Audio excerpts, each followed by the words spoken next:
Hello and welcome to this edition of the program that delves into critical issues of governance and development.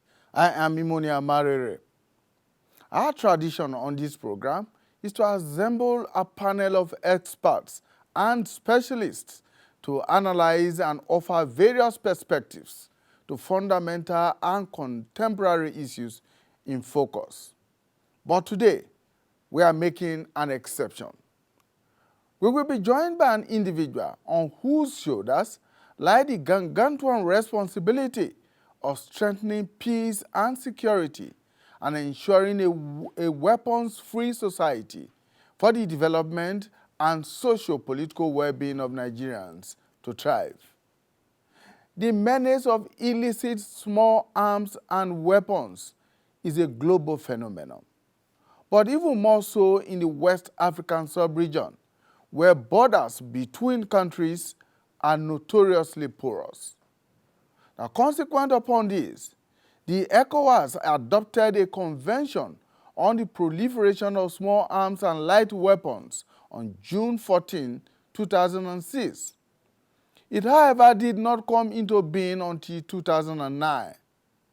The convention sought to promote the establishment of a regional database of arms, enhance weapons control at border posts, review and harmonize legislation and administrative procedures governing small arms and the destruction of surplus authorized weapons.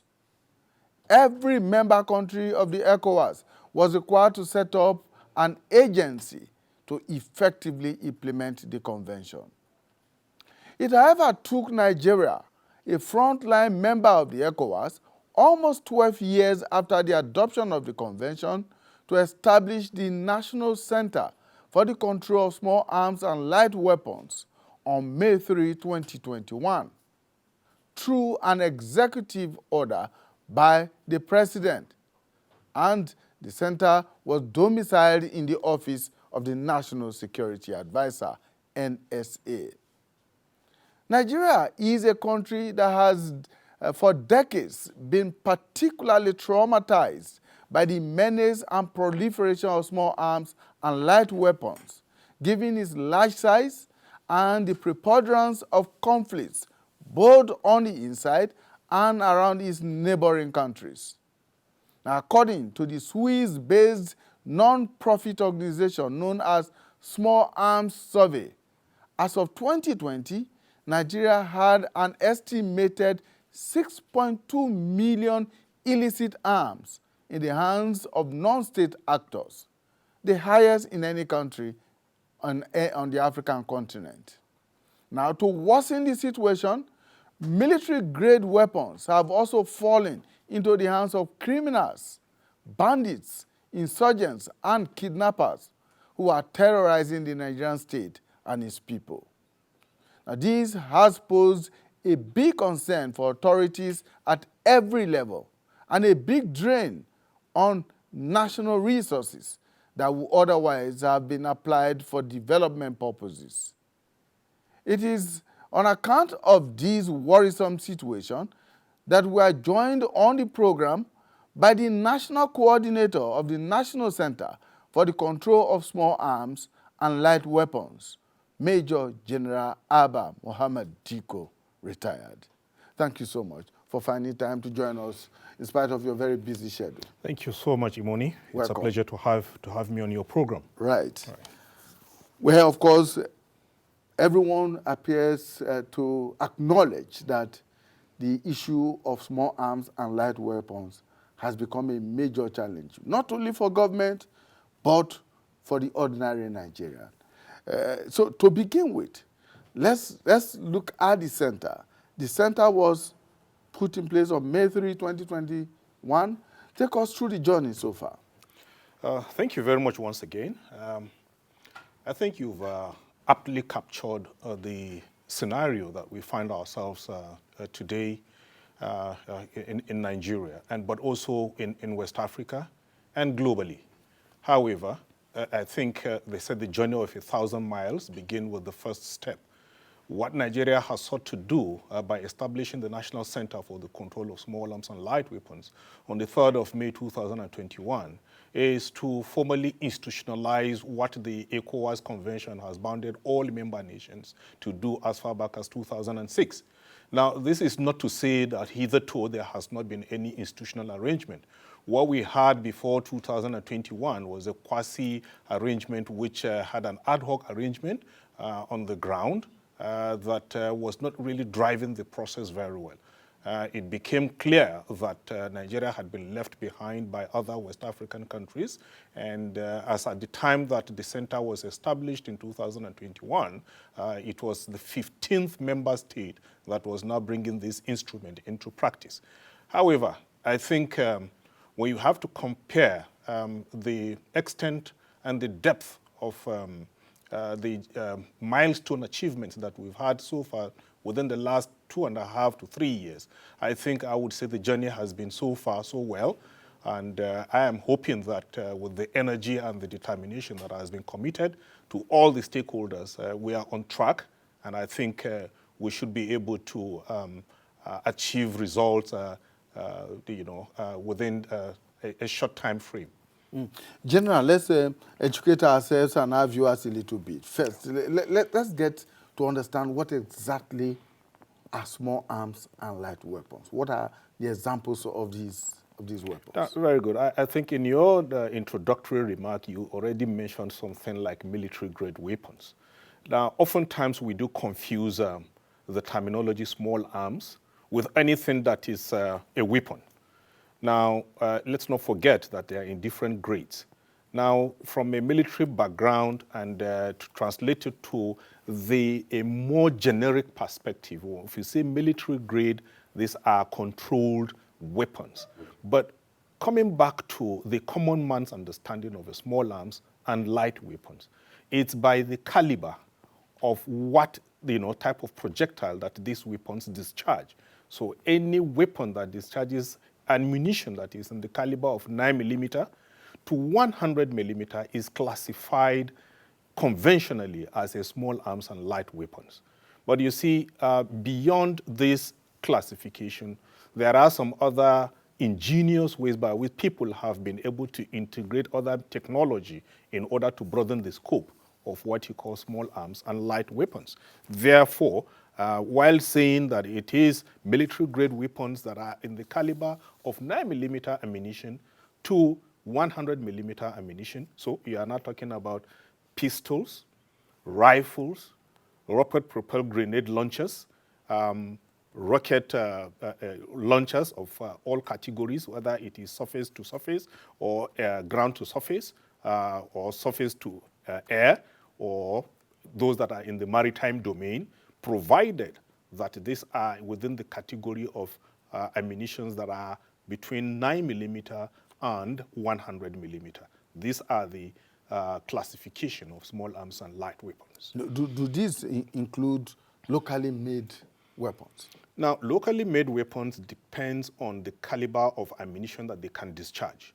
Now, most of the findings we've had so far indicate that within the local realm, where the capacity to manufacture those weapons that can fire cartridges is in preponderance. But they said the necessity is the mother of invention. In recent times, we've seen that these artisanal craftsmen that have the capability to manufacture those kind of weapons have upgraded their capabilities, they have upgraded their skill sets, and we've been able to identify those locally made weapons that can fire this caliber of ammunition, be it 9mm or 7.62mm, which is used by the AK-47 rifle or all other rifles within that category. So, yeah. Well, so let's now come to the issue of the preponderance, also to say proliferation of these small arms and light weapons in Nigeria and in the West African sub-region. The ECOWAS Convention was aimed at curbing the proliferation of these arms. But as of 2020, The Swiss group that carried out that survey on small arms and light weapons did say that Nigeria alone had up to 6.2 million. Yeah. That was about 4 years ago. What is the situation today in Nigeria and in the West African sub-region? Right. I think we must look at the context in which we find ourselves today, not only in Nigeria, but the West African sub-region as a whole. Within the Sahelian region and the sub-Saharan region itself, we have other, hotspots that have influenced what is happening in West Africa. Now, but taking the figures as given by Small Arms Survey, which is as far back as 2000, which is a pre-COVID, period, I would say that that is about the figure that is near what we can work with as a planning figure. Now, what do I mean by this? It is very difficult to monitor the movement of illicit weapons. Now, the nexus between non-state actors has made it more difficult to actually canton weapons that are in circulation. For instance, within the Nigerian space itself, it is very likely that weapons are not necessarily in the exclusive holdings of one particular non-state actor. But because we have several non-state actors that are acting within the space, there is the preponderance of this outsourcing, and we call it a weapons, borrow procedure. And in that process, you would see one group would outsource its weapons to another group to enhance their capability. So in that kind of, molecular movement of weapons, the tendency for you to keep replicating figures of a particular cache of weapons is there. So if you are planning or you are working on a figure that is hypothetical, let's say 100, and this same 100 keeps circulating in different staging areas, the chances are that you keep multiplying the 100 by the different staging areas. So in the last 3 years, what we've tried to do is to begin to do a mapping of where you have these weapons, in its holdings and in the hands of non-state actors. And we've come to realize that non-state actors boost their capabilities whenever they are challenged. So that is one major, factor that we have had to put aside in order to begin to interrogate figures that are being, circulated. However, Nigeria is a large country. West Africa is also a very large, subcontinent. Therefore, there is the need for us to be very, very concerned that in almost all the states of the region there today, that is the subcontinent today, you are having one crisis or the other.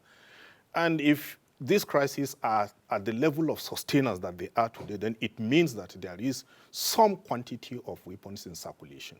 So that makes it a very precarious situation, because Nigeria's capacity to begin to look at this issue is different from the capacity of our neighboring countries. What I have tried to do when I came on board is to see how I can bring in our neighboring countries into this whole scheme.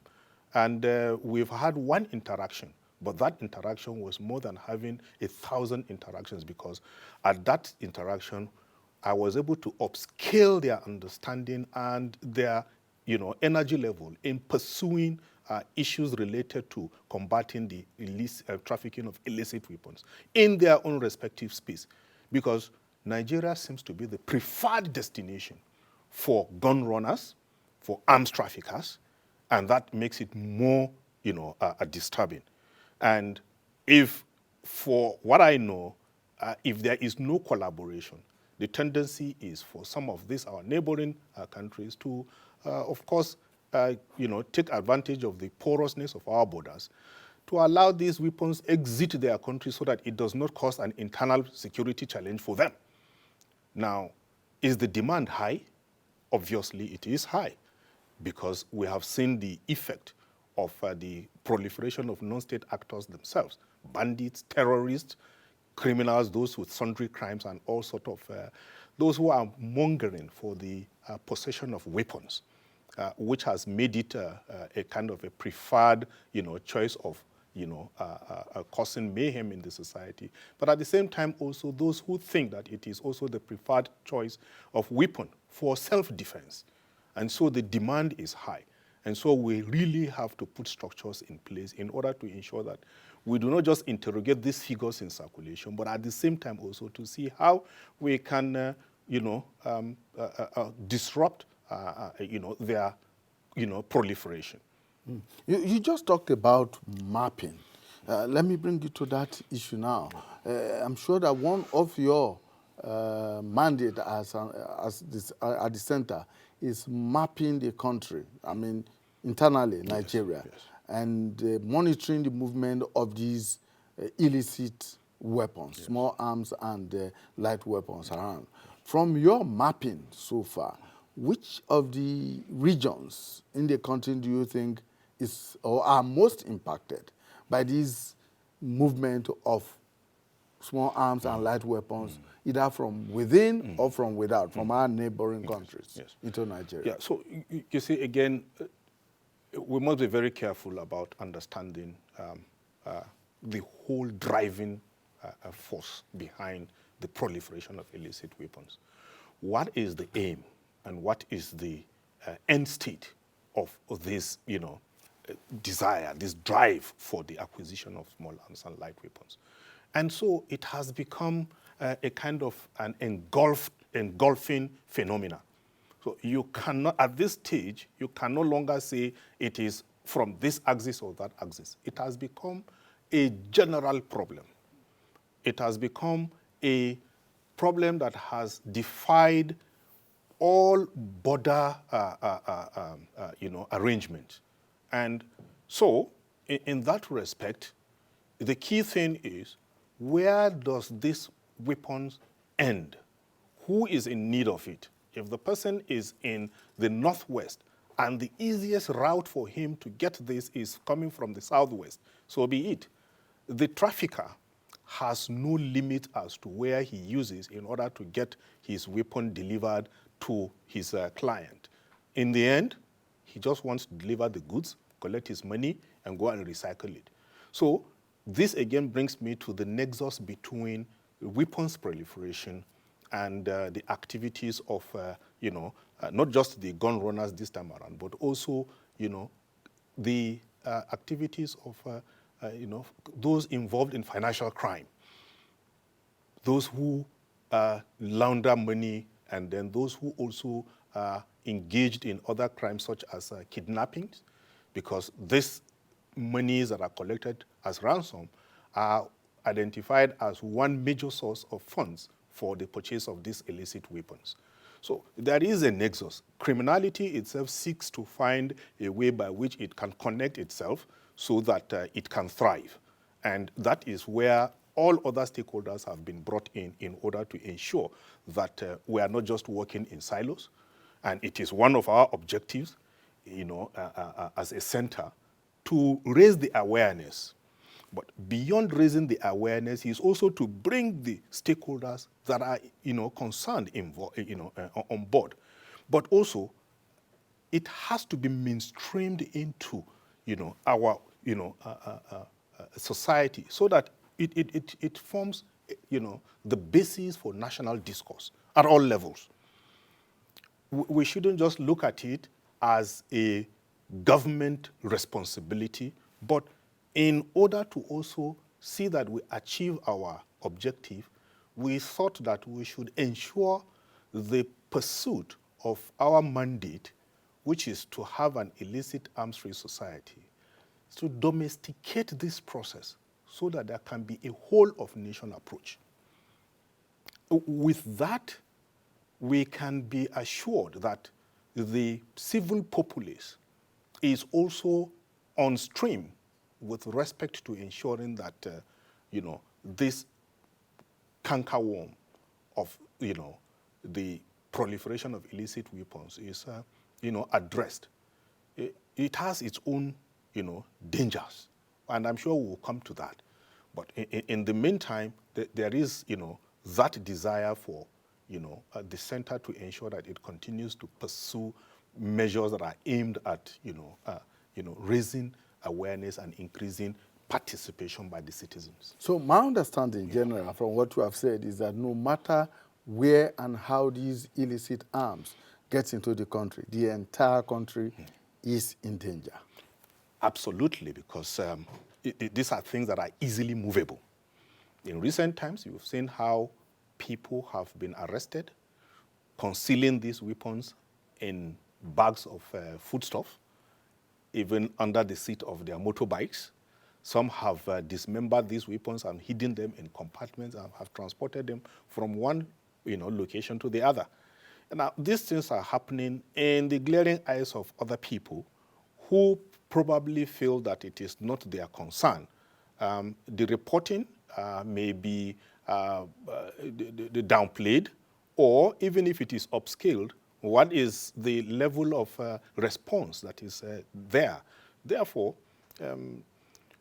we have to be concerned because it is today, as we are seeing, let's forget about the conventional challenges that we've been grappling with in the last 10, 15 years, the Boko Haram and the banditry and things like that. Today, there is a clamor for everybody to be in possession of a weapon so that they can defend themselves. And I think we tend to underplay how sophisticated our society is today. Nigeria is a very sophisticated society. And we must look at it in the context of whether we are prepared to show resolve and to show discipline in the use of this kind of weapons if in the hands of an ordinary citizen. So, you see, that raises the concern as to whether there is already an effort clandestinely by people to acquire these weapons. So if you are talking about the space and the depth, and that is why I also want to take you back to the issue of the figures that has been churned out by the small arms survey, which predates the COVID season, COVID period. What has happened between that time and now? You are talking of some good 4 years of an escalation in our internal security challenge, and also an escalation in global security challenge. Oftentimes we do say the source of our weapons is Libya. But is Libya peaceful? Is there no need for these weapons in Libya? Even if in the days of Gaddafi he had stockpiled so much that it is even beyond his national requirement, would it be so much that just from one armory or from one space we have weapons that is just flowing to all other parts of sub-Saharan Africa? So I think there is the need for us to interrogate where these things are coming from, the sources, but also the linkage between non-state actors within our space in Nigeria and with other non-state actors in West Africa, and then with other non-state actors in other parts of the world. I was just going to come to that aspect of the sources of these small arms and light weapons, these illicit arms. Now, you have talked about one or two of such sources, the fact of the proliferation of non-state actors and their need for such arms to execute or prosecute whatever causes they seem to be pursuing. And the fact that our neighbors, our neighboring countries of Nigeria have their own security challenges that may have resulted in the proliferation of arms in those places which spill over into Nigeria. But let's look at the process of monitoring the flow of these weapons, these light arms into Nigeria. You spoke earlier on about collaboration with other agencies, both within and outside of Nigeria, to ensure that you minimize, because as you say, it is difficult to monitor the movement of such small arms because they are so small that they can be transported in any such way. How much collaboration or how much support are you getting from other agencies of government within and from organizations outside of Nigeria in carrying out your mandate? Thank you very much. Now, you see, that is one thing I like about the government's resolve to address this issue. At my center, Today, 90% of my staff are seconded from security agencies, including the Federal Ministry of Justice, the Federal Ministry of Foreign Affairs, the Armed Forces of Nigeria, Army, Navy, Air Force, the police, the DSS, and the National Intelligence Agency, and the Defense Intelligence Agency. All these agencies have staffing in my center. Now, beyond that, we also, collaborate with these agencies in their own respective fields of specialization and in their own respective spheres of influence. And it's been, quite remarkable in terms of the level of support that we've received. For instance, beyond looking at illicit arms, our mandate also includes the retrieval of weapons that have been seized, collected, or captured during operations conducted by the Armed Forces of Nigeria, the police, and other security agencies. And in that respect, we've been able to mop up more than 6,000 of active weapons that are, serviceable, that we have removed from the circulation so that we can reduce the chances of it being, plowed back into this, the system of non-state actors. We've received more than thousands, uncountable thousands of ammunition, and some we have destroyed, some we have kept because some have drawn litigations. We've been able to trace the source of some of these weapons, and we are carrying out, diligent investigation with our, sister security agencies and also international organizations. Now, coming to that realm of our collaboration with other international organizations, I'll take it in two strands. The first strand is that we have the already established institutions at the level of the United Nations and at the level of ECOWAS and at the level of African Union and at the level of ECOWAS that is designed for issues related to small arms and light weapons, on physical security and stockpile management of weapons. And that is on the side of the government.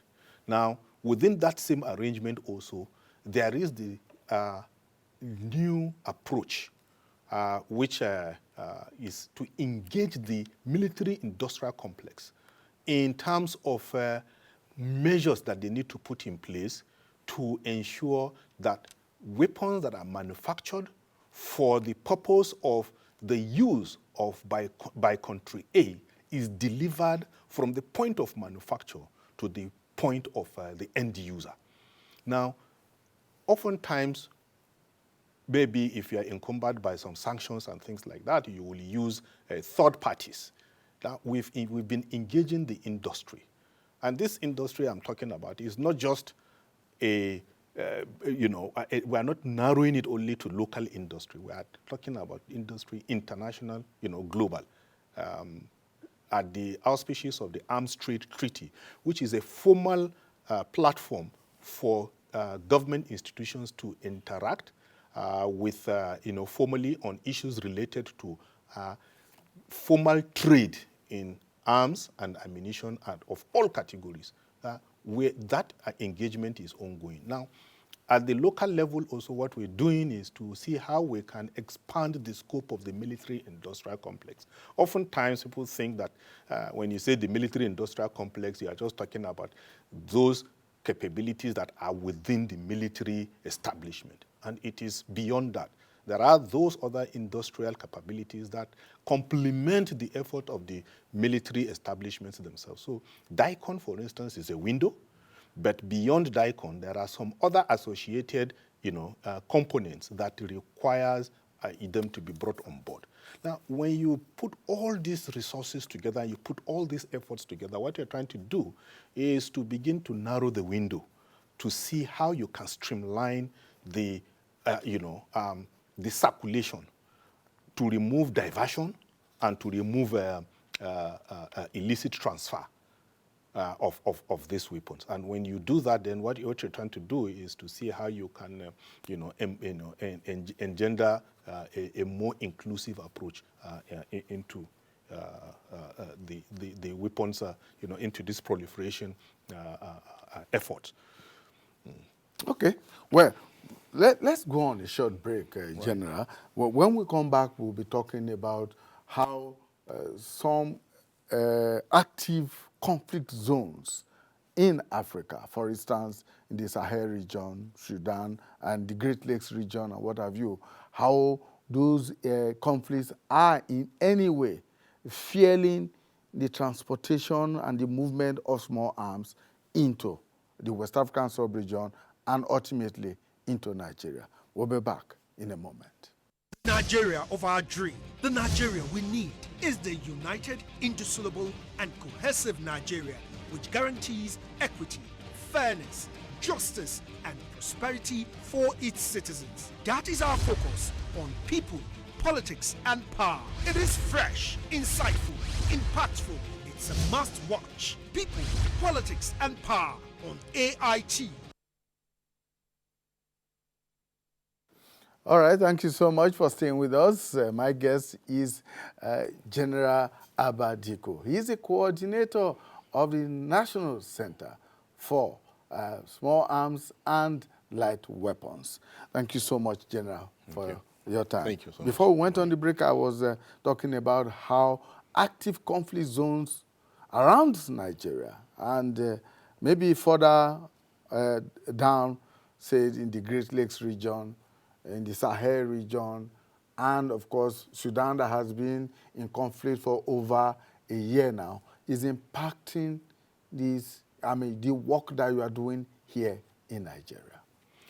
Right. Again, if you recall, initially I did say that at the outset of the center, we try to see how we can bring various stakeholders on board. Now, we invited counterparts from Cameroon, Chad, Niger, Benin Republic,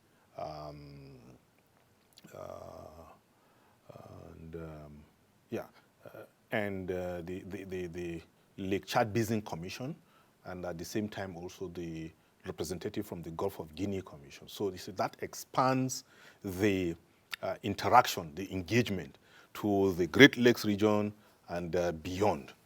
However, the idea was, as I've said, to exchange information, to understand the working relationships that we can establish in order to further synergize on the control of the flow of these illicit weapons. Those conflict zones that you have, identified, somehow, because of their active nature, has reduced the outflow of these illicit weapons down to the sub-Saharan region, because they need those weapons as well, and they need it to prosecute their own, conflict. So the demand is internal and it's increasing, in those spheres. However, it is all about the purchasing power and the demand. And that is where Nigeria becomes unique. Because the general assumption is that there is nothing that is impossible as far as Nigeria is concerned. This is an interaction that I have had with those people that are part of our stakeholders. Why these weapons, these illicit weapons, would find Nigeria as a preferred destination.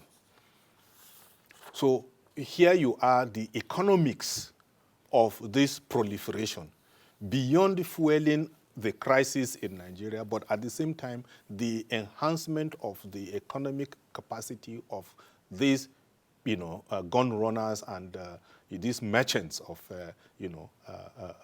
this dangerous, weapon. And that is what matters.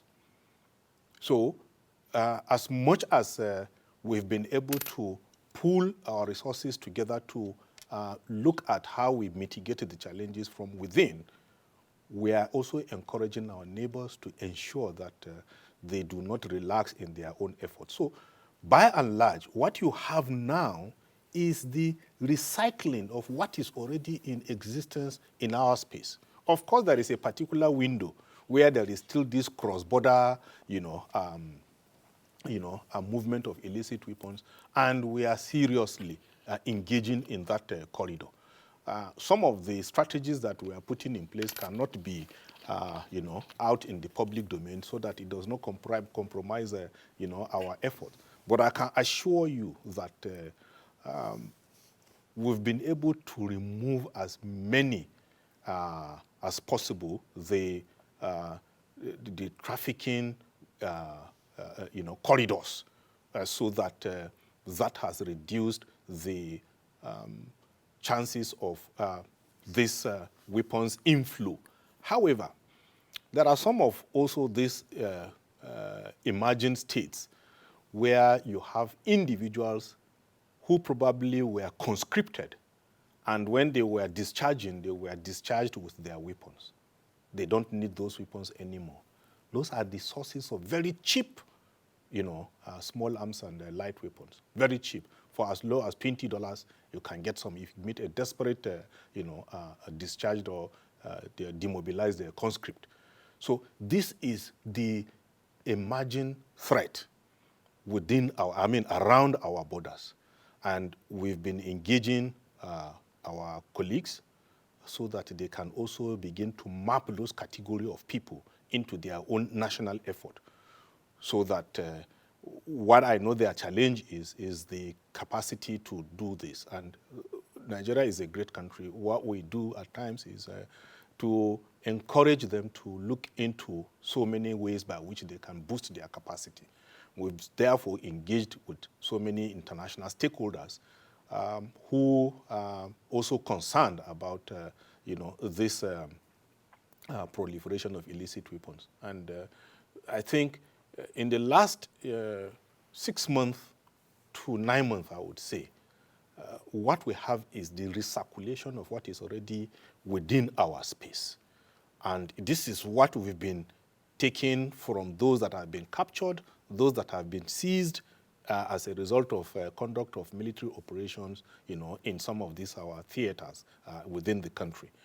And also what we have done is those weapons that have been decommissioned, that are still stockpiled in the arms stores of some security agencies, we are taking over those weapons, and we are going to make efforts to see how we can properly manage them. If possible, remove them from circulation completely. Because these are some other sources by which theft and connivance, has led to some of these weapons finding their way into the hands of non-state actors and has been back used into circulation. Yes, back into circulation, and is now, being used against the state. Is the Gulf of Guinea corridor a major concern in To terms of the flow? To the extent that the maritime, domain is one of the most critical sectors to monitor, it is surely a concern. And this is a global concern. We have attended meetings where the effort at mitigating the proliferation of weapons generally has been narrowed to the activities that happen in the maritime domain.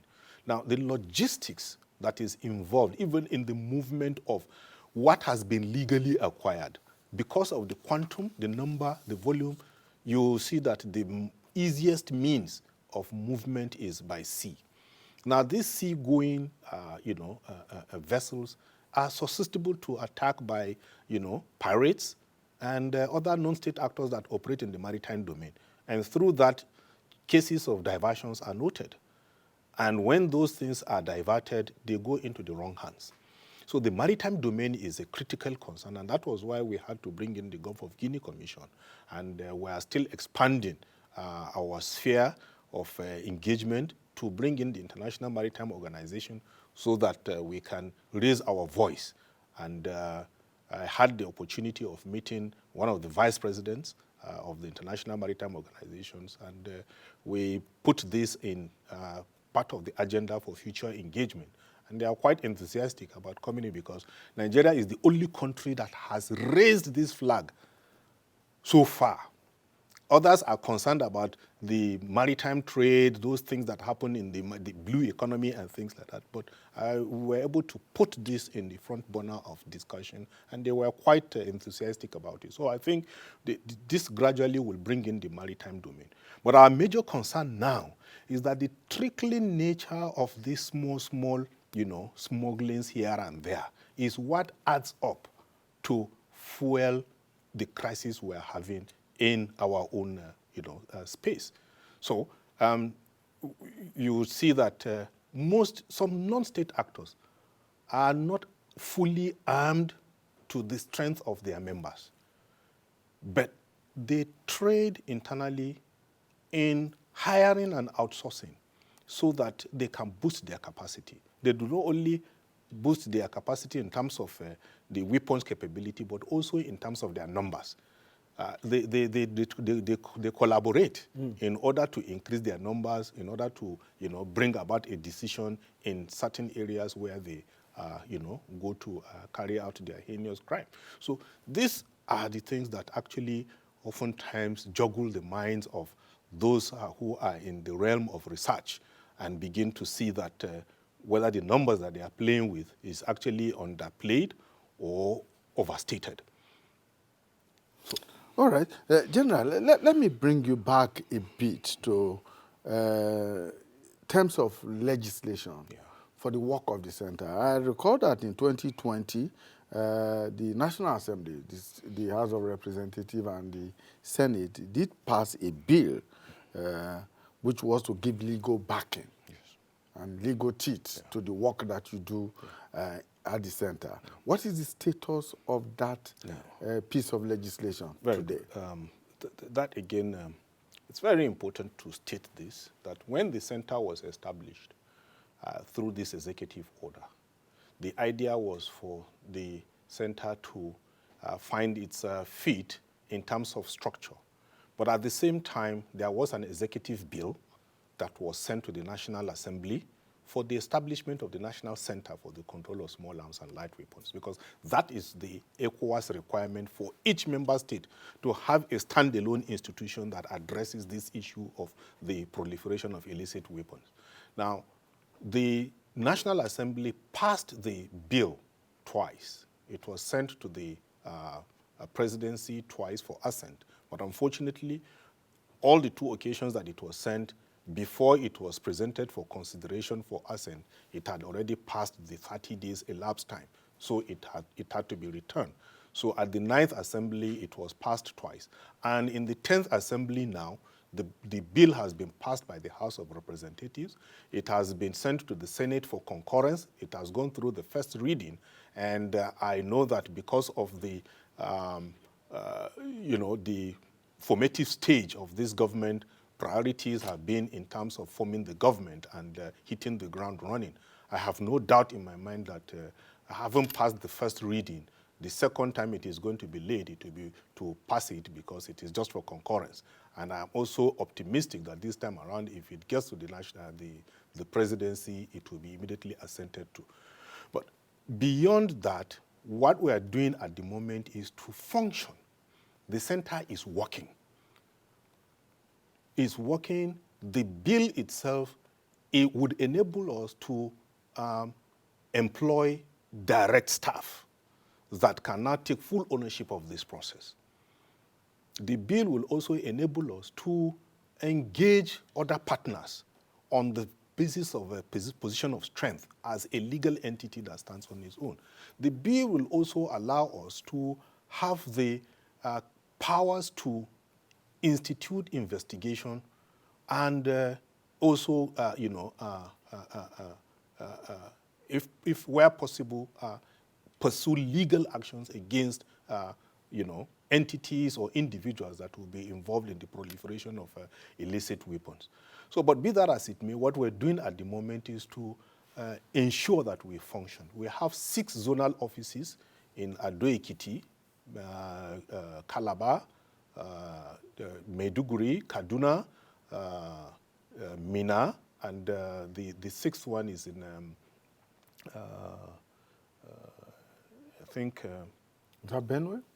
No, Benue is in North Central. Okay, yes, so under that of Mina. Yes, under that of Mina. Yes. And So you have Northwest. Northwest, Kaduna, Northeast, Maiduguri, North Central, Mina, South Calabar, Southwest, Ado-Ekiti, and Southeast, Enugu. Okay. These are functional offices. They are staffed, and they are headed by people from cognate experience, cognate background, and also the same arrangement of seconding staff from these security agencies to the national headquarters.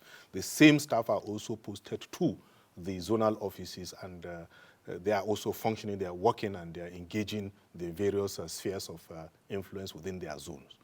So in other words, this piece of legislation is very important apart from fulfilling the international obligation of the ECOWAS Convention. The legal backing is very key and necessary to the ultimate execution of your mandate, your mission, and your value as a center. Exactly. And I've engaged members of the National Assembly, and also my boss, the National Security Advisor, has also emphasized on the need for that to be prioritized now that the government is stable, so that we can be able to head-on engage in our responsibilities.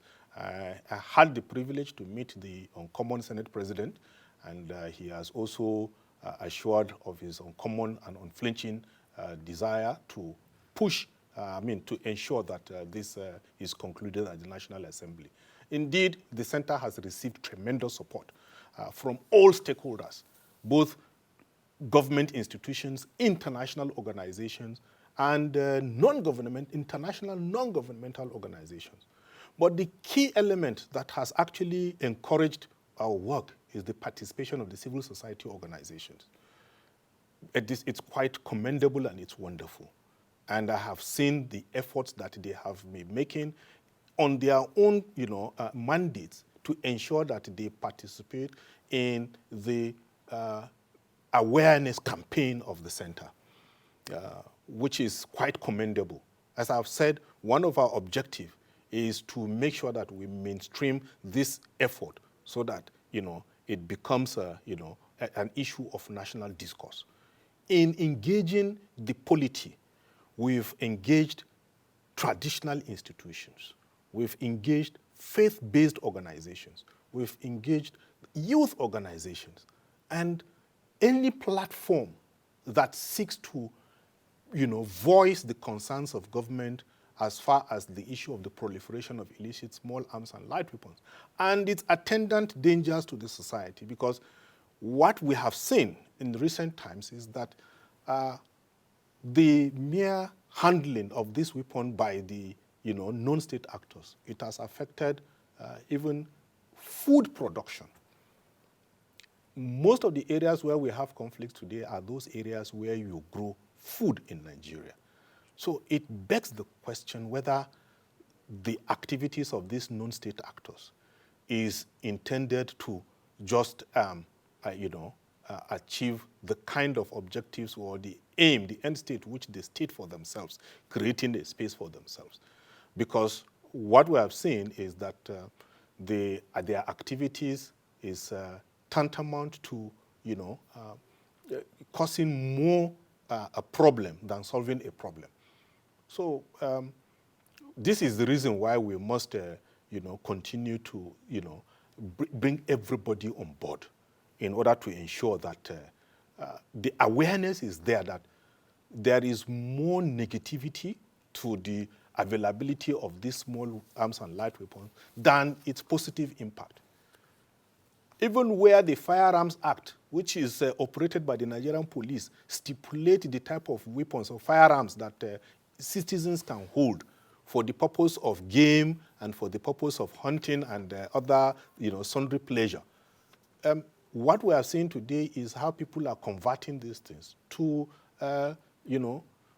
forming, quasi-militia units that adds no, iota of substance to national development.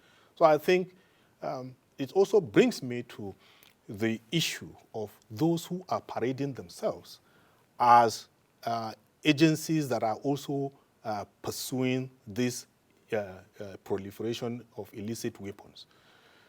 And there is a particular organization called NATCOM that is all over the space, deceiving youth and Nigerians, offering them employment, writing letters to government institutions as if they are an agency of government.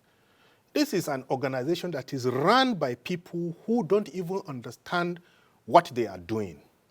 Apart from leadership tussle amongst themselves, today you will hear this is the leader of NATCOM. The next day you hear this is the leader. That is not an organization that should be taken seriously. It's not a government agency. It's not a government agency. It's not even registered in the Corporate Affairs Commission as a civil society organization. And we must put sentiments aside. This is not the time to toy with the life of Nigerians. And this is not the time to deceive the youth by offering them employment and claiming to have 270,000 people under their employment. Who pays those 270,000 people? So in the end, you have reminiscent of the kind of situation we had with the Peace Corps, where people were given uniforms and were thrown all over the nooks and crannies of Nigeria, and in the end, they are having to be left to fend for themselves. Let us ensure that Nigeria first, before any other thing. This country is greater than any individual, and people should not take advantage of any parochial sentiments and any myopia in space and begin to deceive even top government officials because they have access to those top government officials and be deceiving them. If you want to help to remove circulation of illicit weapons in Nigeria, join the committee of purposeful engagement, and you will be able to do that. But don't deceive Nigerians.